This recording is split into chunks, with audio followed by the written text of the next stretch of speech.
West Coast Cookbook and Speakeasy with Chef Justice Putnam. Netrootsradio.com.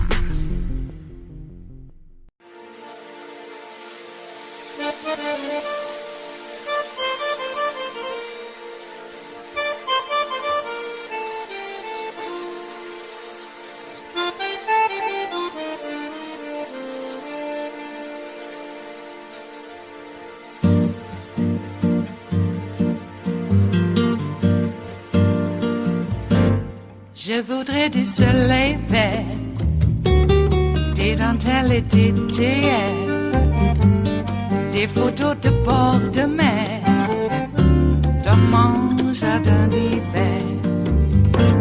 Je voudrais de la lumière, comme en Nouvelle-Angleterre. Je veux changer d'atmosphère, dans mon jardin d'hiver. Ma fleur sous la pluie de novembre, tes mains qui courent, je n'en peux plus de t'attendre.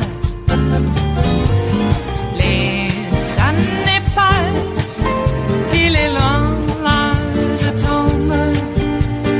Nul ne peut nous entendre. Je voudrais du Fred Astaire, revoir un latte. We're back with former RNC chair and former Lieutenant Governor Michael Steele. Welcome, sir. I'll remind everyone with the stats on the screen here that there is widespread support, including Trump voters and many self-identified Republicans, on the basics about background checks, database, and even actual gun control, like an assault weapons ban, depending on how you answer the question. Your thoughts on what we just walked through? No, I thought you laid out the current state of play here very concisely. It is than perhaps they may have been at other times. Not that they were less caring and less bothered by it, but there's something different about this. And I think one of the things that's different and why it's so much harder for the Ted Cruz's of the world to stand in front of a bank of cameras and acknowledge what their position has done and has allowed to occur is, for the first time, we're hearing stories about these babies, these children, being unrecognizable to their parents. Their parents have to give DNA samples so that they can match the child with the parent.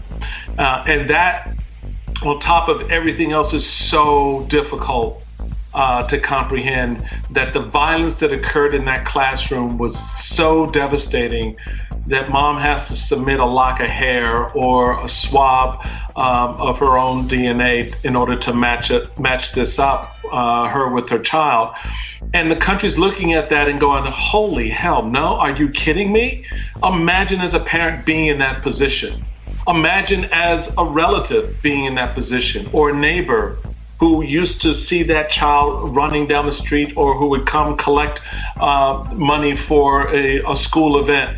No longer there because of this. And I think this has become very personal for a lot of Americans, Ari. So the way you've narratively set this out with the facts and the politics behind that, and the energy that's, I think, thrusting this story right now, is not so much that's all important, but how people are leaning into this because of what they now realize, which happened in other cases. But really, for the first time, we've seen this reported this way. To pick up your point on the facts and the reality of the sheer gruesome evil of that, as you walked us through, but gruesome evil committed through a certain tool. In this case, tools of war, which is why, as I've explained to people, they're not tools of self-defense. And that's distinct from other places. Evil, violence has existed throughout the history of society, but we've shown throughout the coverage this week, and shown it before, that the gun-related violence is much higher. So we have the higher murder rate, we have the higher murdered children rate, we have now the highest cause of death among children in America is guns. And yet many of those guns aren't easy to get in other places, so they're not easy to use to, as you said, dismember people. We could be as clear and and frank about it as possible. Here's that headline I mentioned, which is the facts. And it's the same with grenades, Michael. I mean, if you had a grenade problem where people were walking around lobbing grenades into classrooms, as a society, you'd have to say, how do we weigh the access to grenades and what they're used for with the cost of the grenade mass murder? I'm not speaking loosely. The AR-15 and the grenade are both for war, and they're not precise or exact weapons that can be lawfully easily used for self-defense.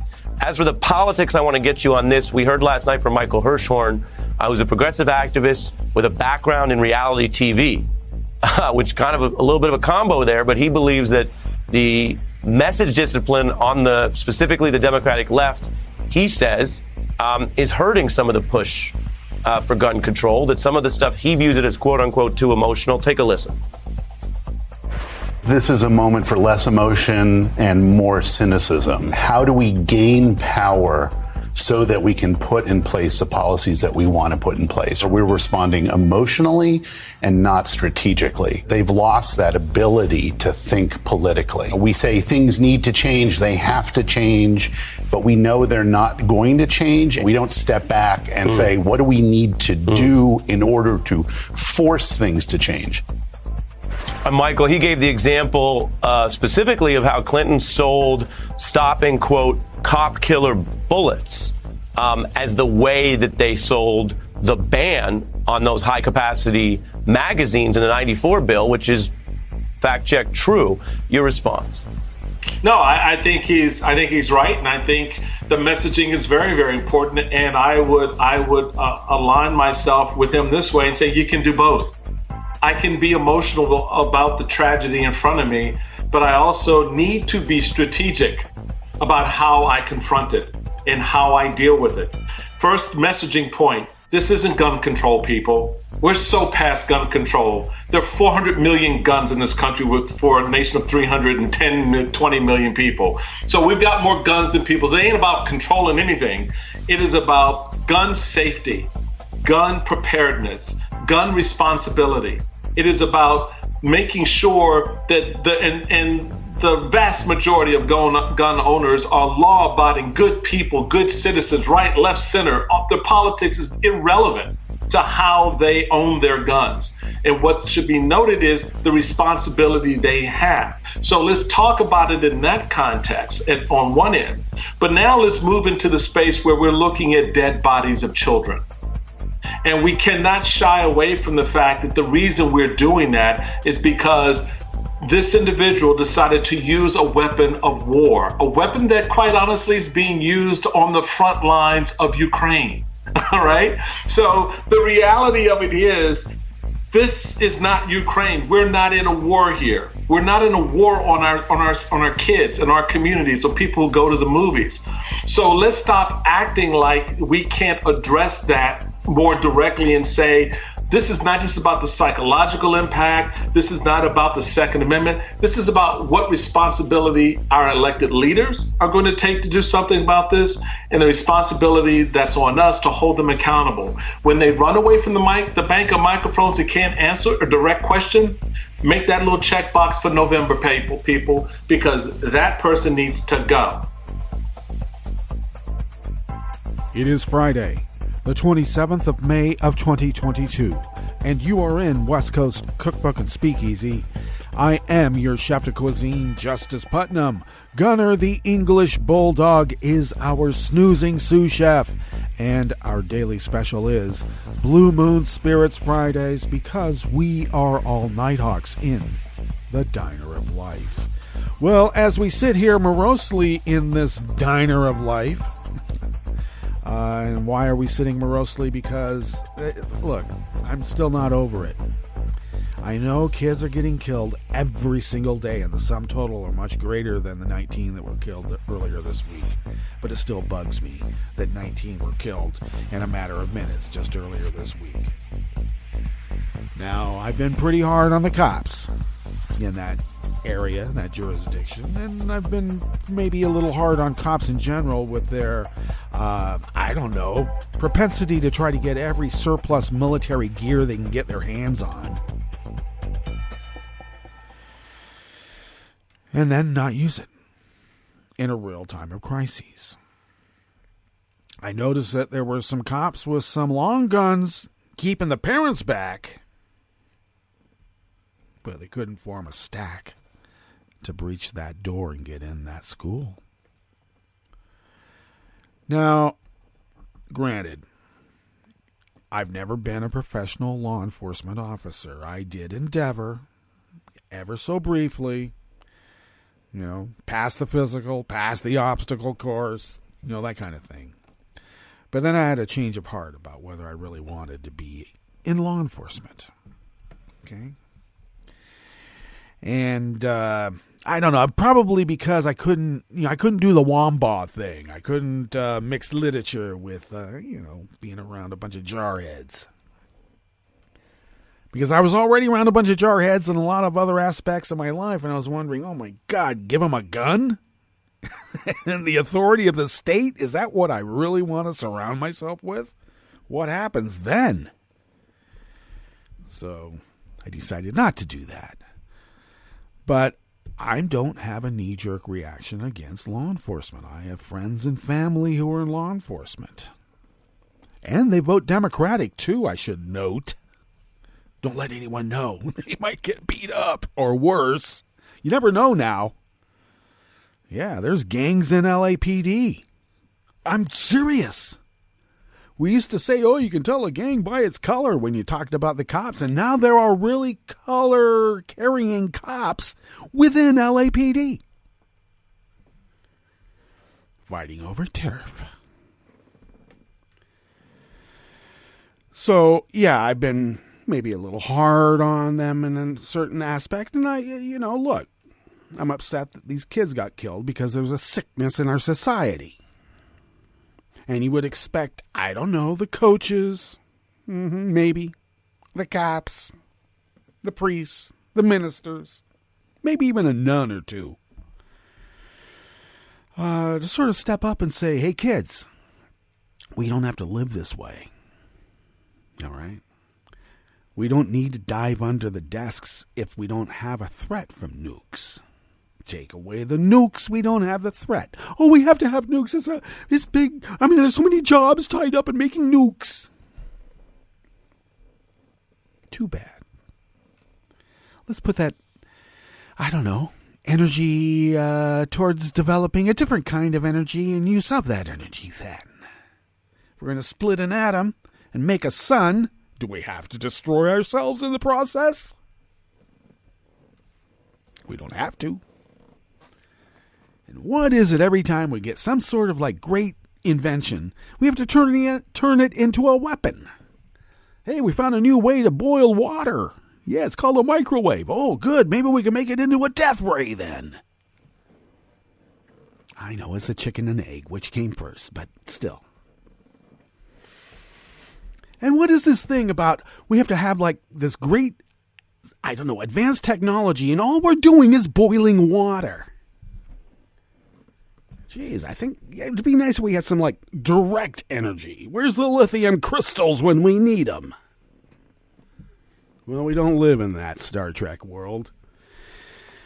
Maybe one day. It's going to take a lot of energy. You think it's taking a lot of energy to make cryptocurrency? Think what it would take to keep the universe of Star Trek running. Did Roddenberry think about that? No one did. It was unlimitless resources. Wouldn't it be weird if we're the only species in the whole of all the universes of universes, and we're the ones that sucks it all out, depletes the resources of the universe? We might be the parasite that does that. But don't let the kiddies know in Florida. It might make them feel bad. Yeah. But cops parading around in their SWAT team ninja outfits in schools, and then they're part-time. Oh, yeah, we're only part-time, so you can't expect us to get to a conflict, a tragedy. It's our day off. I'm getting my nails done. And that's not gender-specific. Let's just be clear. Jeez. So, yeah, I might have been a little hard on the cops. Had a little tete-a-tete with what I finally determined was, I don't know, could have been a bot. I don't know. I went to the timeline. There was something about sports and then a little blurb every now and then about how people don't want to engage in clear discussions and they're all uneducated. And then it was directed at me because I called an urban assault vehicle a tank derisively as an insult. And it's like that thing that the NRA would do, or, remember whenever we would talk about guns and we would name it wrong, we'd call it an assault rifle or a military rifle, and people go, that's not a military rifle, that's a, some sort of nomenclature that's specific to the gun obsessed. Because we didn't have their jargon that any kind of argument we might have about the effects of what happens when a bullet at high ballistic speeds, what that does to, like a little human body. Like 6 to 10-year-olds, 11 maybe. What that does. You know what that does? It destroys them so much the parents have to offer up their DNA so they can match whatever it is that's... We turn our kids into clumps of meat. And I guess that's okay. We have to get over it. Then what's the next argument? Oh, you're just mad online. Well, why shouldn't I be? I'm mad offline, too, about it. Why aren't you? So I determined it was either a bot or a troll, and I blocked it. Eventually. Day and a half, but still. And that's their job. Whether it's in, like, the digital realm or the analog realm, meaning us, in this supposed reality. Their job is to sow and foment uncertainty, dissent, anger at self for being angry. I'm supposed to feeling bad about little kids being slaughtered to the point their parents have to offer up DNA to identify them. Give me an effing break. My adult son dies at 41 from a heart attack. I'm utterly devastated by that. All this time, 3 years later.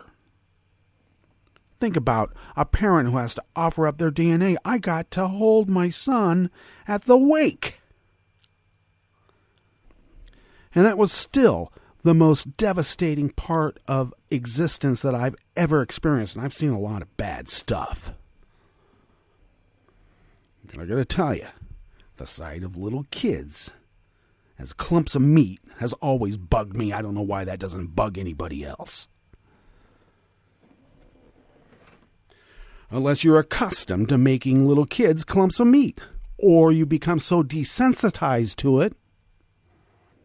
I chose not to be desensitized thusly.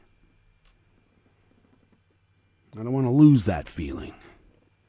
I don't want to be, an automaton. Put on the visor. Hide behind the shield. And that's how you cope? No, I don't want to do that. I don't want to have a world that's like that either. That's what representative democracy is to... I don't know, maybe I'm an idealist. Maybe I'm really a romantic. I thought that was supposed to supplant living under an authoritarian heel of law enforcement. Oh, you can have your representative democracy, but, I have 200 hours in the academy? They get to tell me what constitutionality is? Thanks. Yeah. Can you tell I'm livid? I am. Because we get back to the crux of the matter. If you have to lie, then I guess your argument really isn't sound.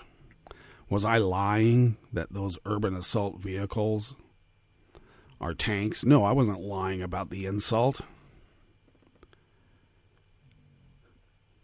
You know what a crotch rocket is, right? Motorcycle where you lean forward in it. Let's call it crotch rocket. Urban assault vehicles are cop crotch tanks. That's not a tank. I know it. I'm lobbing an insult. Get it? That's not a tank. Why, you're uneducated. We can't have civil discussions because of people like you. How many times have I heard that before? All right. Better to block. Don't even bother with mute. Block. All right. We got to keep the world from being wrested from our tender grasp. Okay? Please, I want puffy clouds in my universe. I don't want all this blood and gore. What's on the curated part of this show that we call West Coast Cookbook and Speakeasy? Hey, I know it's supposed to be like a salon, a culinary establishment, and I'm talking about gore and everything. I'm sorry, but it's a salon. We're able to handle it. All right. Well, starting off at the top, yes, the GOP obsession with guns reveals a major weakness within the party. And I would mention that I think we should hold them to the party of responsibility at their word. We're not going to get rid of more guns than there are people in the United States by multiples. Not going to happen. But there's responsible gun ownership. I keep hearing that. Well, how about we actually have responsible gun ownership? It's irresponsible to have weapons of war in our streets in the hands of anybody. It is irresponsible for the party of responsibility to embrace that. Okay? Responsibility. Do they have it or do they not? Let's elect people that do. On the rest of the menu, the Interior Department announced funding to clean up abandoned oil and gas wells. You know, those zombie wells. They just won't stop eating. The Senate GOP unanimously blocked a bill to combat domestic terrorism because they are domestic terrorists. And Susan Collins blocked the confirmation of a NOAA official over rules designed to protect rare whales. And what the F is NOAA supposed to do? I don't know. I guess they wrote it in chalk, and she doesn't like chalk. After the break, we move to the chef's table, where the United States won the latest round of a legal battle to seize a $325 million, 348-foot Russian-owned super yacht in Fiji. And the Turkish central banks will keep the interest rate at 14% despite a 70%, and that's 70% rate of inflation. Erdogan is doing the exact opposite of what you're supposed to do. But that's because right is always wrong. All that and more on West Coast Cookbook and Speakeasy. Bon appetit.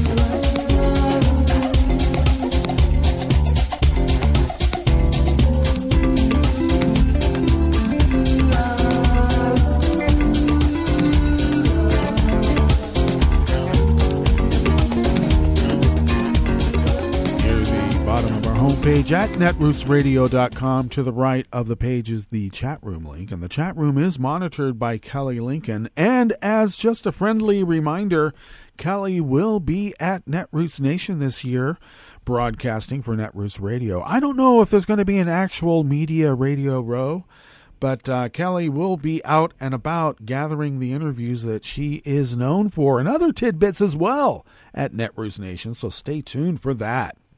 If you would look across the page from that chat room link near the bottom of our homepage at netrootsradio.com, you will hopefully notice the link to our Patreon page. And if you could become a recurring Patreon of Netroots Radio, it would really help.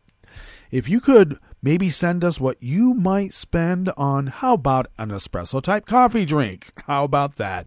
If you could send that amount of money you would spend on that to us once a month, it really does help. It helps us pay our bills and then continue flying under the radar.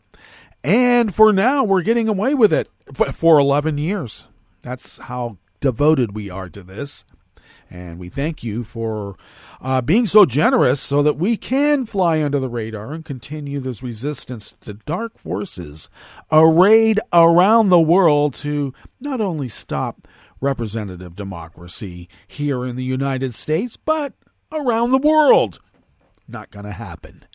Thank you for your generosity, then, in allowing us to fulfill our civic duty as the founders originally intended. And we believe that. Thank you. If you would like to follow Netroots Radio on Twitter, you can do so at Netroots Radio. Tom takes care of that. And a whole lot more. Both he and Kelly do much more than just what they do. Thank you, guys. Follow me on Twitter at Justice Putnam. I post the show notes and links diary. It's going to be a diary. I'm old school. On Daily Co's about 10 minutes before showtime, and then get that posted up on social media platforms like Twitter. Oh, I should mention, I just had a small part in it. But I'm glad to have a small part. But Daily Co's has been in existence for 20 years. 20 years anniversary this year. And there was a award ceremony, the Koza Oscars, that's it. The Koskers. But anyway, Black Co's was elected as top group on Daily Co's for the past 20 years. And thank you. I'm the poetry editor there and have been not too long after Dopper started Black Co's 10 years ago. Well, actually a little bit longer than that, 11, 12 years ago now, because Netroots Radio began shortly after my tenure, at least within a year or maybe over a year. I'd been the poetry editor at Black Co's. So, yeah, we've been doing this for quite a while, and thank you for the honor. It's quite an honor. And Denise Oliver Velez, Dopper, Cepheus over the years, and others, Moral Yui, and all sorts of folk who have been, even Shanika. Shanika has been part of that over the years. But Denise Oliver Velez also won some other personal awards, and congratulations to her as well. So thanks for the acknowledgement at Black Co's. It's quite an honor. All right. If you would like to follow the show on Twitter, do so at Cookbook West. And do please pick up podcasts by way of Spreaker, Stitcher, TuneIn, iHeart, YouTube, iTunes. Really wherever podcasts can be found. And also the deep archive of West Coast Cookbook and Speakeasy and the whole Netroots Radio library can be found at the Internet Archive at archive.org. Okay. And, of course, the links to those can be found in the show notes and links, just so you know. This first offering here in the Bistro Cafe of West Coast Cookbook and Speakeasy is from the American Independent by the great Oliver Willis. The Department of Interior announced the allocation of $33 million under the Infrastructure Investment and Jobs Act to plug, remediate, and reclaim 227 orphaned oil and gas wells located on public lands. I call them zombie wells because they just keep eating. They do. According to the Natural Resources Defense Council, orphaned or abandoned oil and natural gas wells are those that have gone dry, leading their operators to leave them and move on. Orphaned wells are those for which no former owner or operator can be located, while the term abandoned well typically refers to an unproductive well with a known owner-operator. In either case, the wells remain uncapped. And I got to tell you, that bugs me since I been intimately involved in exploration and production of oil and gas back in the day. It is utterly irresponsible to leave a well unproductive or otherwise without it being capped. Because you can always uncap it. I know you got to get a fishing team and get all whatever broken bits might be in there. But that's what they don't want to pay for. Let's just leave. So they are essentially open holes in the ground that need to be cleaned and plugged with cement to stop their pollutants from escaping into the environment. They're dry, but there's a lot of poison that was put down there to get whatever we wanted out. These wells continue to leak chemicals into the soil and air, contaminating groundwater used by local communities.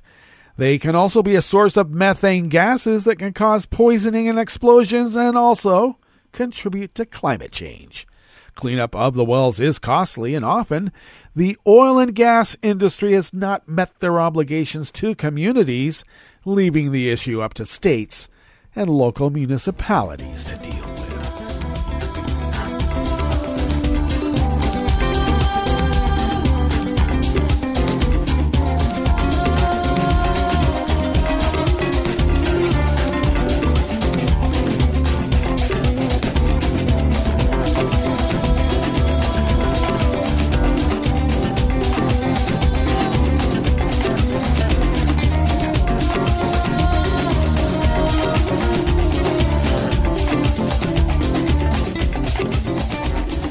Israel of the American Independent brings us this next offering in the Bistro Cafe part of West Coast Cookbook and Speakeasy. Blue Moon Spirits Fridays, because we are all Nighthawks in the Diner of Life. Senate Republicans blocked consideration of a bill yesterday, Thursday, that would have made it easier for the federal government to prevent and respond to domestic terrorism. All 48 Democratic senators present voted in favor of cloture on a motion to begin debate on the Domestic Terrorism Prevention Act.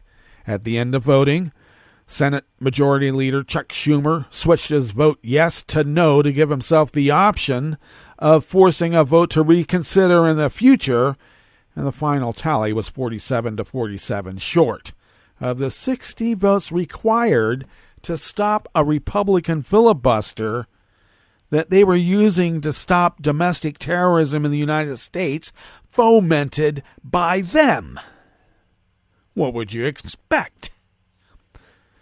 I keep telling everybody, you don't negotiate with Nazis. You punch them.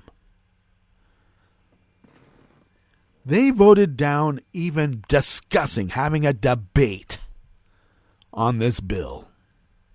Am I livid? Now, the bill would mobilize federal agencies to examine domestic terrorism threats, improve interagency communication on potential attacks, create new offices in the DHS, the Justice Department, and the FBI, and to monitor, analyze, investigate, and prosecute domestic terrorism. And the Republicans en masse voted down that debate.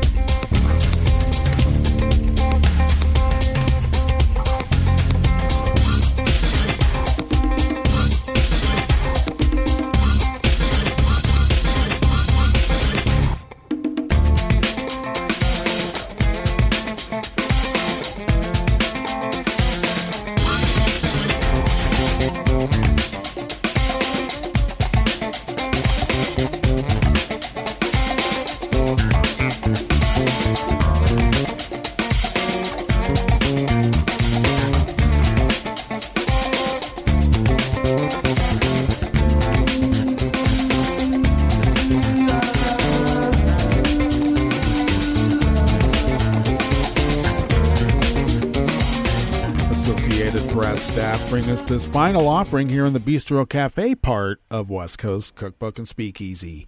Maine Senator Susan Collins halted a nominee's potential appointment to a federal post over objections to rules designed to protect rare whales.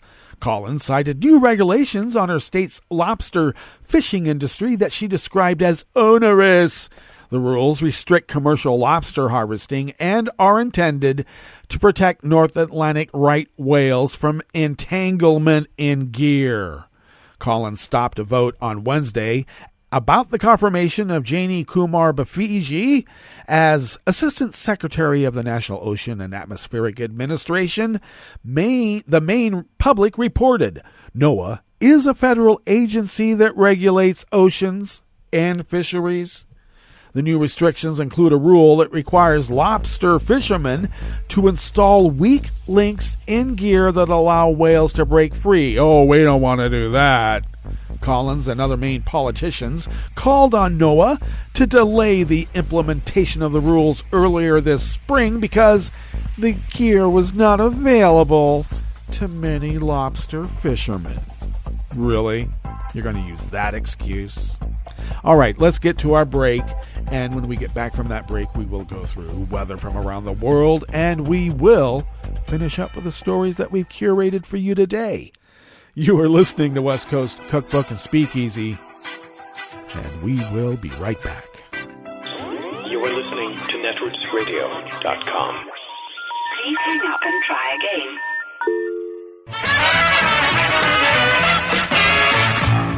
From a point at sea to the circles of your mind, a new force is at work for planetary transformation. New radio for a new Earth.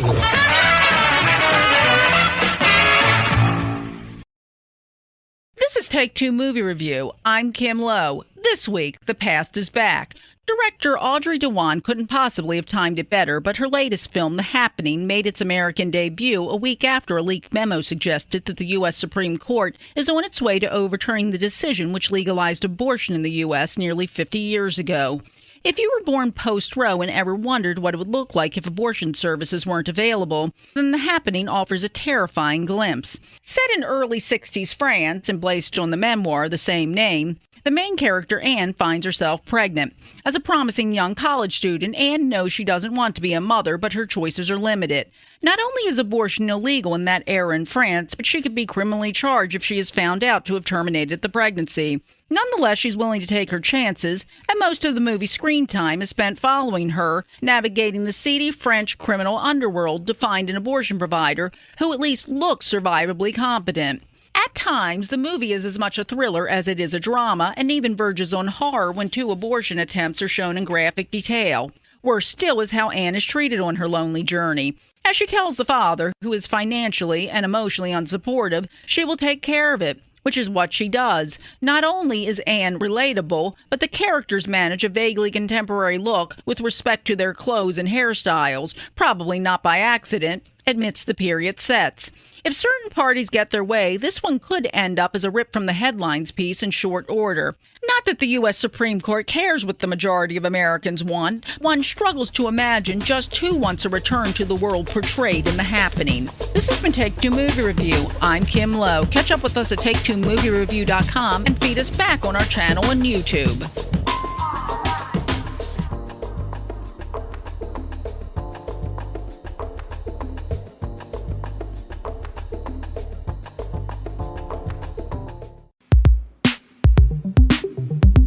This is Scientific American's 60-Second Science. I'm Emily Schwing. Oil and water, apples and oranges, fire and ice. None of these things really seem like they have much to do with one another. Or do they?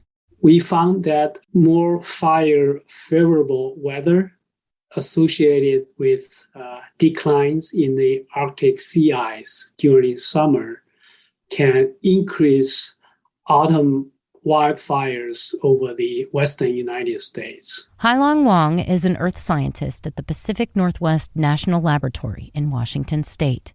So we analyzed a few decades of observations on wildfire incidents, sea ice cover, and weather conditions to identify a relationship between Arctic sea ice declining and the wildfire risks. We call it a teleconnection. Wang says this idea of a fire and ice teleconnection, it's not new. It's a lot like the so-called butterfly effect, a term coined by meteorologist Edward Lorenz in the 1960s to explain chaos theory. The idea can be summarized like this. If a butterfly flaps its wings in one location, that could displace enough air to cause a tornado or some other large-scale atmospheric storm elsewhere. Yeah, we certainly didn't invent this concept, but it has been in the atmospheric sciences for a long time.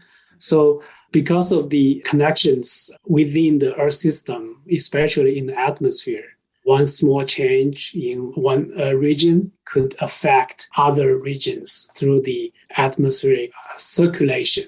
Connections between declining sea ice and wildfire weather have been made before. Wang says previous findings have relied heavily on statistical relationships. For example, they find that Arctic sea ice are declining in many years, and they also found increase in extreme weather like wildfires in the western U.S. But they couldn't explain the cause and effect. So Wang and colleagues took those known statistical relationships one step further. The team applied them to a state-of-the-art climate model with wildfire prediction capabilities. In that way, we were able to identify the response of the climate system, including the fire weather over the western U.S. and other responses to the Arctic sea ice. What they found is a tale of two vortices. So when the summer sea ice is much reduced, ocean can absorb and store more heat from sunlight. Less sea ice cover over the Arctic will allow more heat also to be released from the ocean to the atmosphere in the following autumn and early winter. Otherwise, the sea ice can insulate the heat from the ocean to the air. So more heat's released to the atmosphere as the sea ice declines. The anomalous heat in the Arctic can form rising air from the surface, and that can strengthen the low pressure system, which is one of the spinning vortex. It's counterclockwise. This forms a low pressure system, and Wang says when it moves south, it pushes the polar jet stream off its normal course and forms a second vortex.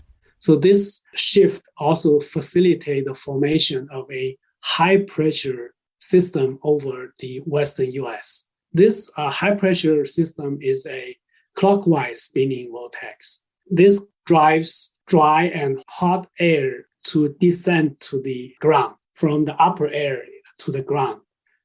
Normally comes with clear skies and no precipitation. So those are all favorable weather conditions for wildfire hazards.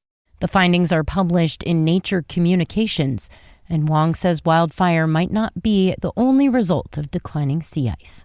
The Arctic changes could also be connected to extreme cold weather. Like the infamous 2021 Texas ice and snowstorm that knocked out power to millions and caused billions of dollars in damage.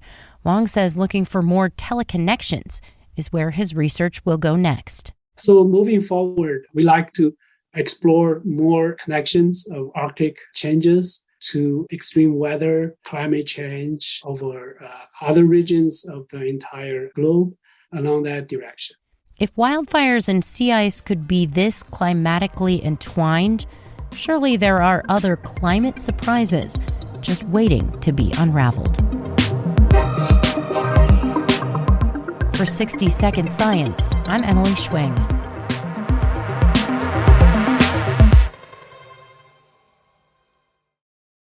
Don't you wish your life came with a warning app? Stop. That dog does not want to be petted. Just a little heads up before something bad happens.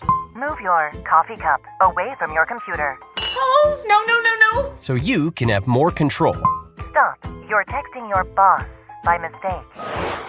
Uh-oh. Well, life doesn't always give you time to change the outcome, but prediabetes does. With early diagnosis and a few healthy changes like managing your weight, getting active, stopping smoking, and eating healthier, you can stop prediabetes before it leads to type 2 diabetes. It's easy to learn your risk. Take the 1-minute test today at doihaveprediabetes.org. Warning, the cap is loose on that catch-up. Ugh. Don't wait. You have the power to change the outcome. Visit doihaveprediabetes.org today. That's doihaveprediabetes.org. Brought to you by the Ad Council and its prediabetes awareness partners. Hi, I'm Tom Hartman, and since you're listening to netrootsradio.com, show your progressive side and go to the donate button on the bottom of the homepage. It's progressives like you who power Netroots Radio and keep the progressive message beaming everywhere 24 hours a day. Just go to our donate button at the bottom of netrootsradio.com. Thank you for keeping progressive radio at full power.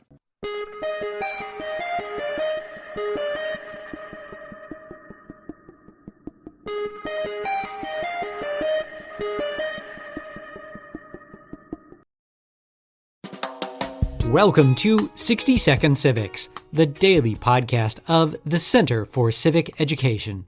I'm Mark Gage. George Washington's vigorous policies established the president as an energetic leader, not a ceremonial figurehead. But he was careful to stay within the bounds of the Constitution. Washington required subordinates to seek his approval for their actions and accepted personal responsibility for their conduct. While he consulted with the Senate on appointments, he insisted that the president alone had the authority to fire an appointee, guaranteeing the president's control of every member of the executive branch. It was during Washington's presidency that the idea of implied powers in the necessary and proper clause of the Constitution was first invoked to justify his signing the law creating the first national bank. As commander-in-chief, Washington called out the militia and put down the Whiskey Rebellion in 1794. He took a strong hand in foreign policy, prudently resisting British and French threats to American interests, and at the same time keeping the young nation out of the European War. That's all for today's podcast, 60 Second Civics, where civic education only takes a minute.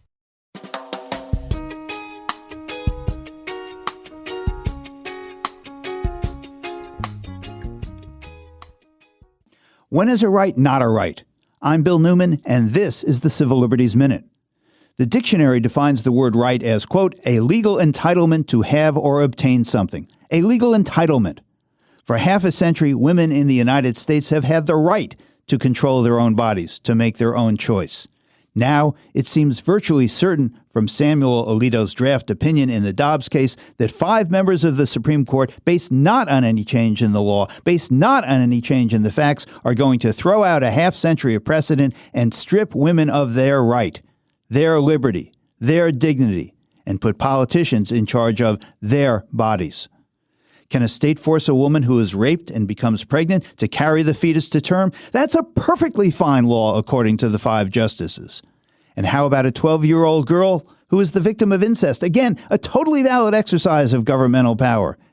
And how about a law that requires a woman to carry to term and give birth to a fetus that cannot and will never survive outside the womb? No problem with a law like that, say these justices. The most immediate take-home lesson from Alito's opinion: in the United States today, what you thought was a federal constitutional right is not such a right whenever 5 justices decide to take it away. The Civil Liberties Minute is made possible by the ACLU because freedom can't protect itself. I'm Rick Smith, and this is Labor History in 2. On this day in labor history, the year was 1935. That was the day the United States Supreme Court unanimously declared the National Industrial Relations Act unconstitutional. The act had been passed just 2 years before as the centerpiece of Franklin Delano Roosevelt's plan to combat the Great Depression. By the time Roosevelt took office, nearly a quarter of the nation's workforce was unemployed. To combat this staggering unemployment, the act called for $3.3 billion to be spent on public works projects. It also sought to regulate industry to better promote fair competition. Businesses that adopted the act's codes could display a poster emblazoned with a blue eagle. Each poster declared, "We do our part." At first, there was positive public feedback for the plan. Hugh S. Johnson, one of the primary authors of the act, was even named Time magazine's Man of the Year for 1933. But soon, businesses began to complain about the many regulatory codes associated with the act. The act was intended as an emergency plan and was set to expire after 2 years, but it did not make it that far. The Schechter Poultry Corporation was found to be in violation of several codes. They claimed the codes were unconstitutional, and the company fought the violations all the way to the United States Supreme Court and won a unanimous decision. But for those in the labor movement, the most important part of the act was Title I, Section 7, Part A. And although the designation might sound boring, its message was powerful. It read in part that employees shall have the right to organize and bargain collectively through representatives of their own choosing. With the act's passage, union membership grew. For example, the Amalgamated Clothing Workers Union doubled in size from 60,000 to 120,000 members.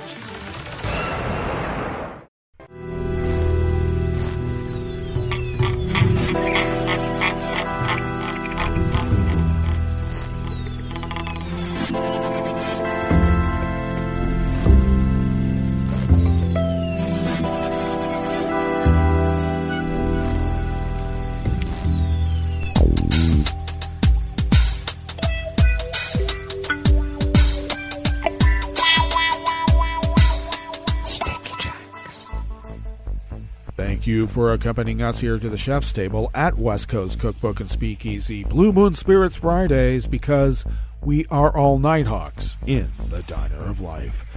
We always begin, whether from around the world, along the banks of the Rogue River, in the Rogue River Valley of Southern Oregon on the west coast of the continental United States of America, because there's lots more of us where we come from. And it is currently 55 degrees, expecting a high of only about 70. A considerable drop in temperature from yesterday because we were bumping 90. And it looks like we will have cloudy with occasional showers this afternoon. Winds out of the west-northwest at 5 to 10 miles per hour. Chance of rain for the afternoon should bring with it about a 1/15 of an inch, if you can imagine that amount. Partly cloudy skies overnight, lows in the low 50s. Winds out of the west-northwest at 5 to 10 miles per hour. Then showers early tomorrow, becoming a steady rain later in the day. Highs in the low 60s. Southeast winds shifting to the west-southwest at 10 to 20 miles per hour, so a bit brisk. And with it, it will be bringing almost a little over a quarter inch of rain, and then on Sunday, a little less than a quarter inch of rain, with winds at the same stiff measure, which means the rain might be at an angle. We'll look forward to that. Confirmed cases of coronavirus in Jackson County in the southern part of Oregon stands at 441 and 67 folks confirmed. And I expect we'll have an update later in the day for the week, but we will certainly get an update on Wednesday because that's how things have been going here lately. And deceased stands at 541, and that was an increase from last Friday's total of about 5. I think it was 5. Yes, indeed it was. Grass pollen outside the window here in Rogue River proper is very high, grass pollen indeed, and the air quality index for the region is good at 28 parts per million. The daytime UV index has dropped down into the moderate range at level 5.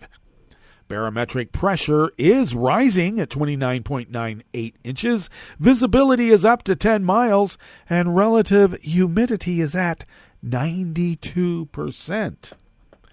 Weather from around the world is brought to you by a crowd of crowdsourced weather stations that a crowd crowdsources from around the world.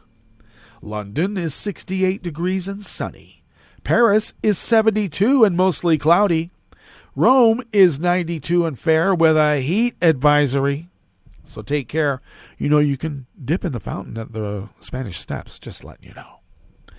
Kyiv is 70 degrees and cloudy. Kabul is 68 and clear. Hong Kong is 81 degrees and partly cloudy. Tokyo is 70 and partly cloudy.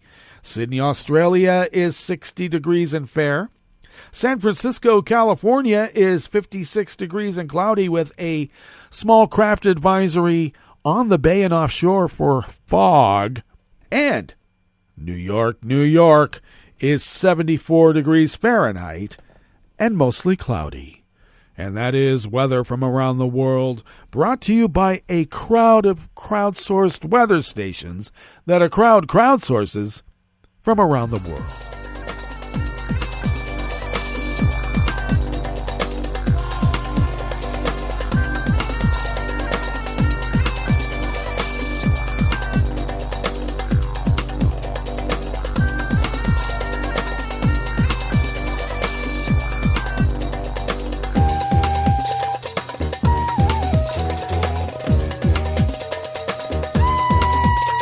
Nick Perry of the Associated Press brings us this first amuse-bouche here at the chef's table at West Coast Cookbook and Speakeasy.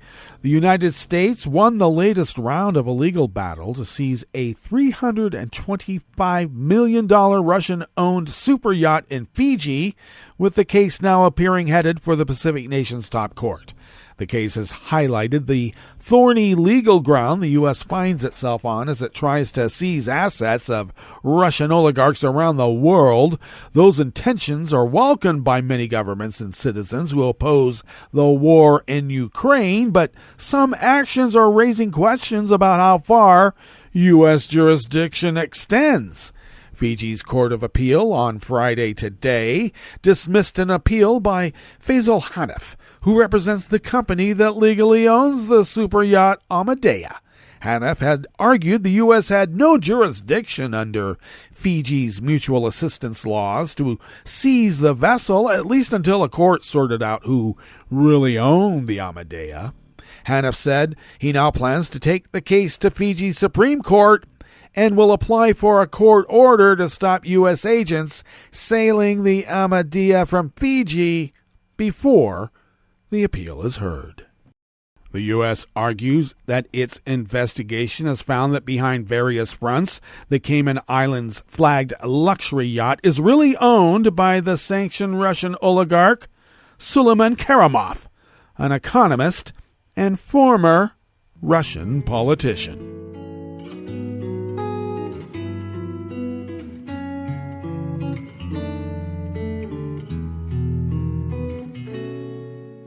Je te donne, c'est mon amour pour la vie entière. La promesse de me trouver à tes genoux. Aussitôt que tu m'appelles, rester toujours fidèle. C'est tout, c'est tout. Je te donne tous mes printemps, mes étés de mer. Mes automnes, quand les feuilles tombent partout. Si ce n'est pas une bonne affaire, je te donne tous mes hivers. Anonymous Associated Press staff bring us this final amuse-bouche here at the chef's table at West Coast Cookbook and Speakeasy. Turkey's central bank kept its main interest rate unchanged for a fifth month running, despite an annual inflation rate of nearly 70%. The bank said it would keep its policy rate constant at 14%, arguing inflation was driven by geopolitical developments and the temporary effects of pricing formations. The bank set its expectation for disinflation to begin following measures for price stability and the resolution of an ongoing regional conflict, an apparent reference to Russia's war in Ukraine. The decision was in line with Erdogan's opposition to high borrowing costs in a bid to boost growth, investment, and exports. The Turkish leader insists that high borrowing costs cause inflation, a position that contradicts established economic thinking. Turkey's central bank has cut rates by 5 percentage points since September, down to 14%, despite high inflation rates before pausing them since January. The series of rate cuts last year triggered a currency crisis and rising prices, which have been aggravated by Russia's invasion of Ukraine and rising energy prices. The yearly inflation rate hit 69.97% in April, deepening the squeeze on households that were already struggling to purchase basic goods. Well, that brings us to the end of our broadcast period for the day and the week. But you do know Netroots Radio broadcasts on, and we will meet up here on Monday for River City Hash Mondays. So do stay tuned to Netroots Radio all day and all night for all the breaking news as it breaks. And we will meet up here on Monday, right here, in West Coast Cookbook and Speakeasy. Bon appetit.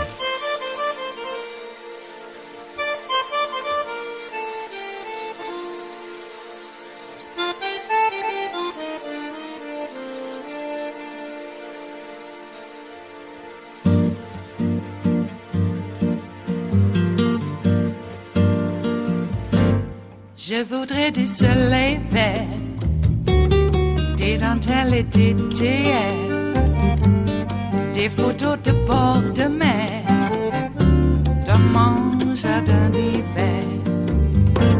Je voudrais de la lumière, comme en Nouvelle-Angleterre. Je veux changer d'atmosphère, dans mon jardin d'hiver. Robe à fleurs sous la pluie de novembre, tes mains qui courent, je n'en peux plus de t'attendre. Les années passent, qu'il est loin, là je tombe. Nul ne peut nous entendre. Je voudrais du Fred Astaire, revoir un latte Goël.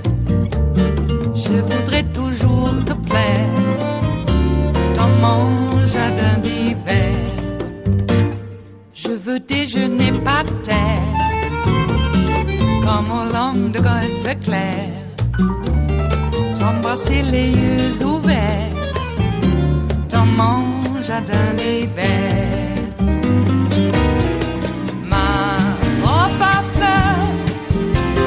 Pluie de novembre, tes mains qui courent, je n'en peux plus de t'attendre.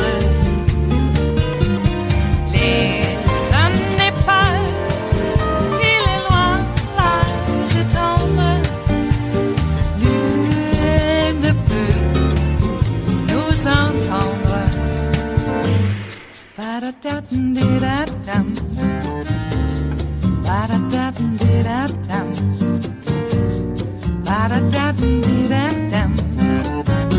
Dans mon jardin d'hiver. Ba-da-da-dum-di-da-dum.